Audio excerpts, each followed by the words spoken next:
Oh shit, here we go again. What's up, everybody?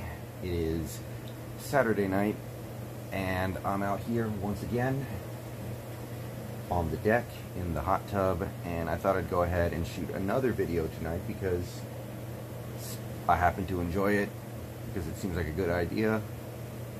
I might turn this into a recurring series, but yeah.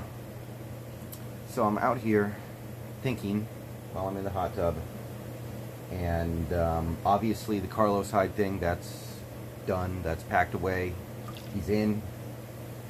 So we get some more rumors these last couple days, and as you guys might know, I stream on YouTube twice a day, at least once a day, usually twice a day. And lately everyone's been asking me about the big one. Russell Wilson wants Antonio Brown in Seattle. Are we going to get him? Is it a good idea to get him? What might that look like? You know, a lot of people have been asking me about Antonio Brown lately, because at about the same time, we hear rumors that Josh Gordon is working out and he's going to be applying for reinstatement. Now, I'm not super optimistic that Josh Gordon is going to get reinstated, just because he's been suspended so many times now. I don't think the NFL is going to give him a break. But it's not impossible. And just as the Josh Gordon thing seems to become a bit of a possibility, now we're hearing this Antonio Brown stuff, AB. So my stance on the Antonio Brown thing is this. I was not a fan of it last year when it came up. There was the possibility of us signing Antonio Brown mid-season last year. I didn't care for it. I didn't think there was any point to it, because as near as I could tell, he was going to end up on the commissioner's exempt list the moment he actually signed with a team because of his legal situation. But that situation's a little murky right now. I don't really know what's going on. I haven't heard much about it lately. It seems like that might have gone away. So I don't think that can be the reason why you don't go get him. So now I have to reevaluate. And here's what I'm going to say. The Seattle Seahawks last season, the 2019 season, had one player who I considered to be great. And somehow they were able to ride that one great player to 11 wins and a playoff victory and a divisional round exit, which most teams would not be able to do. Most great players would not be able to pull their team that far if they were on their own, but we were able to do it. And this offseason, which I was kind of hoping we might use to acquire more players who had the opportunity to be great to complement Russell Wilson, we have not used this offseason to do that. We have signed players who are good, signed players who are okay, but in my estimation, there is a severe lack of potential greatness on this roster right now. I also see that one great player, who of course is Russell Wilson. I see him starting the offseason off by asking, can we sign some superstars? And then basically, in not so many words, being told by the front office to pound sand as we sign a bunch of players who are going to be good to decent, maybe, hopefully, but very little opportunity for greatness. And then I see him ask for this. So I see Russell Wilson getting annoyed and frustrated by the direction that this team has taken in the last few months. I see a star player, a elite player, one of the best players in the league, one of the best quarterbacks in the league, start to wonder, like, when is my team going to give me the support that I need to compete for another title? And I see him asking for this, and I wonder, how much can we push this guy before he starts wondering if this is the right place for him to advance his career?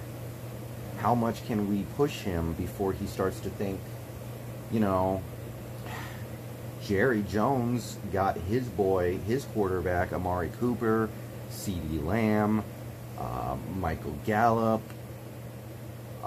Patrick Mahomes gets Tyreek Hill, gets what's the name of Travis Kelce, the annoying tight end. I see these other elite QBs getting these superstar players that they would want. Where's mine? Who's my guy gonna be? Why can't this team go out and give me the support that I saw some of these other teams give their quarterback support?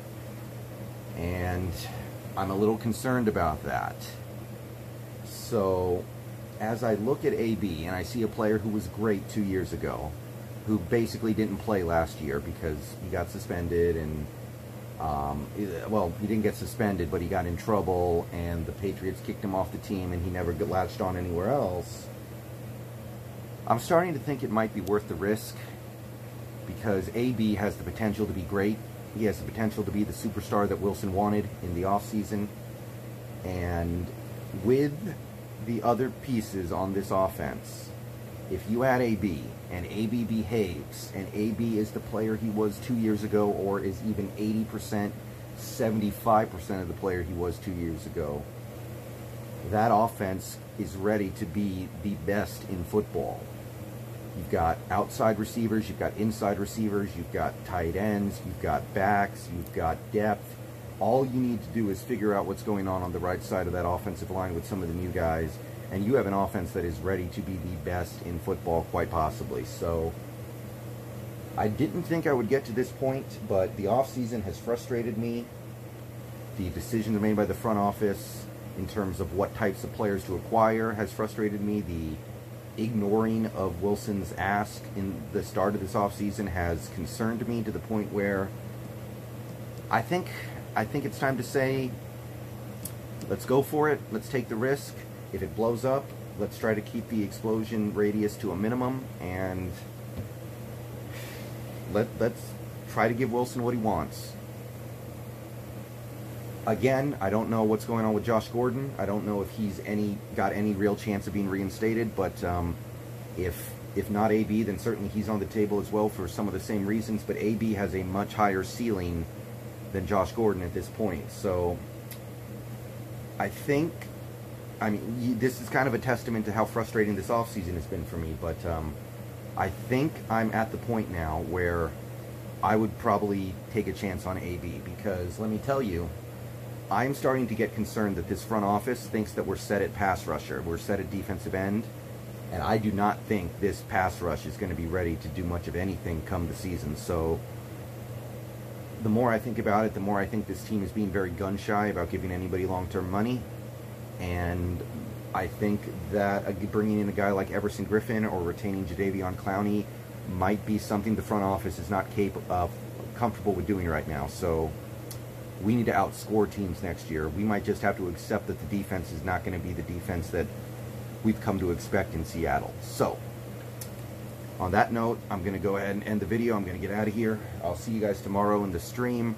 But for the moment, what I'm going to say is I'm kind of closing my eyes, putting my hands over my eyes as I do it. But I think it's worth the risk. I do. All right. Peace out. Go Hawks.